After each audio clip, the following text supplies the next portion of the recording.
अस्सलाम वालेकुम क्लास, कैसे हैं आप लोग? खैरियत से हैं? क्लास हमारा chapter number 8 total parental nutrition का लास्ट टॉपिक है स्टरलाइजेशन। इसमें हमारे पास कुछ बेसिक अप्रोचेस हैं स्टरलाइजेशन के। बेसिकली स्टरलाइजेशन क्या चीज़ है? स्टरलाइजेशन का मतलब होता है स्टरलाइज करना, किससे? जर्म्स वगैरह से, माइक्रो ऑर्गेनिज्म से, फंजाई, एलजी, बैक्टीरिया, इन सब से रिमूव करना या एलिमिनेट करना। अच्छा, अब इसके हमारे पास ना दो मेथड हैं स्टरलाइजेशन के। एक तो है टर्मिनल स्टरलाइजेशन, सेकंड नंबर पर है एसेप्टिक प्रोसेस। अच्छा, जो टर्मिनल स्टरलाइजेशन है ना, बेसिकली वो क्या चीज़ है? वो एक किस्म का एक ट्रेडिशनल मेथड है, ठीक है। यानी कि हमारा रवायती मेथड है, ट्रेडिशनल मेथड है। इसमें हमारे पास क्या हो रहा है कि हम एक कंटेनर लेते हैं, फिल अ कंटेनर। एक कंटेनर हमने लिया है, उसको हमने सील कर लिया। सील करने के बाद हमने उसको सबसे पहला क्या काम करना है, उसके बाद उसको हमने स्टरलाइज कर लेना है। और स्टरलाइज किसकी फॉर्म में करें? यानी कि आप हीट की फॉर्म में करो, कंटेनर को हीट दे रहे हो ताकि उसके थ्रू उसके जो जर्म्स वगैरह उसके ऊपर हैं वो स्टरलाइज हो जाएं। अच्छा, नेक्स्ट हमारे पास इसमें है एसेप्टिक प्रोसेस। एसेप्टिक प्रोसेस थोड़ा सा बहुत सिंपल प्रोसेस है, लेकिन ये थोड़ा सा लेंथी प्रोसीजर है। एक तो इसमें पहली बात तो sterile product is in a packed container. सबसे पहली चीज़ जो है, स्टीराइल प्रोडक्ट को आपने एक पैक कंटेनर के अंदर यूज़ करना है, ठीक हो गया?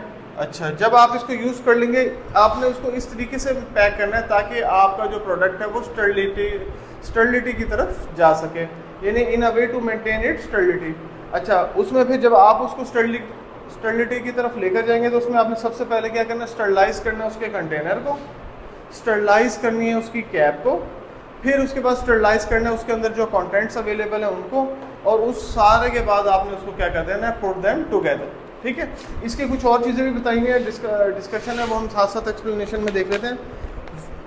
Aseptic process is a simple process और अ सिंपल आइडिया, ठीक हो गया।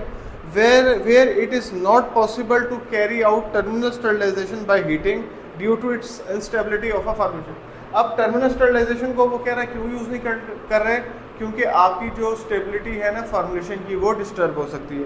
अ decision should be taken to use filtration और एसेप्टिक प्रोसेसिंग। तो इसलिए फिर इन्होंने डिसाइड किया है कि या तो हम एसेप्टिक प्रोसेस के थ्रू लेकर जाएंगे या फिर हम उसको फिल्ट्रेशन की तरफ लेकर जाएंगे। यानी कि दो प्रोसेस लेकर जाएंगे, या तो यही एसेप्टिक प्रोसेस को यूज़ करेंगे या फिर हम दूसरा जो प्रोसेस है हमारे पास वो ये है फिल्ट्रेशन का। क्यों? क्योंकि हमारा जो प्रोडक्ट था वो प्रॉपर्ली स्टरलाइज नहीं हो रहा था। स्टरलाइज ना होने की वजह से हमारी फॉर्मुलेशन की जो स्टेबिलिटी थी वो डिस्टर्ब हो रही थी। In order to maintain the स्टरलिटी।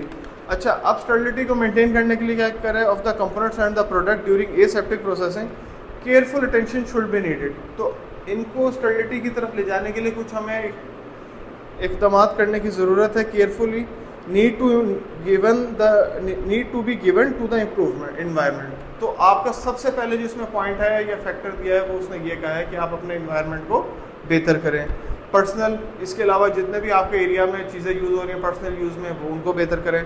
Container and closure, इसके अलावा कंटेनर को, क्लोयर को और उसकी स्टरलाइजेशन को, एंड ट्रांसफ़र प्रोसीजर। और उसके बाद जब आप जैसे फिल्ट्रेशन का प्रोसेस कर रहे हैं इसमें, तो आप प्रोडक्ट को या फॉर्मुलेशन को एक जगह से दूसरी जगह ट्रांसफ़र करें तो आप अपनी ट्रांसफ़र के प्रोसेस को भी बेहतर कर सकते हैं। तो इसमें जो है थोड़ा सा लेंथी तो है। एक तो आपने अपना कंटेनर को किया, फिर कैप को किया स्टरलाइज, उसके बाद उसके कंटेंट्स को किया। जब कंटेंट्स को कर लिया तो उन सारों को इकट्ठा कर दिया। लेकिन ये है बहुत सिंपल आइडिया। किस लिहाज से? क्योंकि इसका प्रोसेस ज़्यादा आसान है, आपकी फार्मुलेशन डिस्टर्ब नहीं होती। या तो आप एसेप्टिक एडिशन कर सकते हो, नहीं तो आप फिल्ट्रेशन के थ्रू भी अपनी प्रोडक्ट को स्टरलाइज की तरफ ले जा सकते हो। तो ये हमारे पास दो प्रोसेस थे, terminal sterilization and aseptic process. ये इसके बेसिक अप्रोचेस थी स्टरलाइजेशन की। तो क्लास ये जो था हमारा चैप्टर नंबर 8 जो था वो आज इसका ये लास्ट टॉपिक रह गया था। तो ये भी इंशाल्लाह ख़त्म हो चुका है। तो उम्मीद है आप लोगों को चैप्टर नंबर 8 अच्छे से समझ आ गया होगा। Thank you so much class.